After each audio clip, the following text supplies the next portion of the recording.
Kung pinanood mo na yung videos ko dati, pero hanggang ngayon wala ka pa ring aksyon, ito yung dahilan kung bakit. Hindi ka na kulang sa information. Ang kulang is decision. Kasi deep inside, alam mo na, kailangan mo nang may gawin. Kailangan mo nang may gawin, pero pinipili mong maghintay. Next month na lang, or pag ready na, pag may extra na.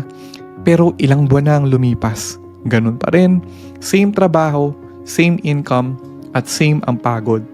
At habang ikaw naghihintay, may ibang nauuna na. May ibang kumikilos na at yung iba ay kumikita na. At ito yung masakit. Hindi dahil hindi mo kaya, kundi dahil hindi ka lang nag-start. Ako nga pala si Ray, CPA at dating OFW. At may 300 branches na kami nationwide. At karamihan sa mga successful na partners namin, hindi naman sila ready nung nag-start. Nag-decide lang sila. Hindi ka kasi magsisimula dito sa wala. May sistema ka na agad at hindi ka nag-iisa. Ngayon, real talk lang. May natitira na lang kaming 3 slots for this batch.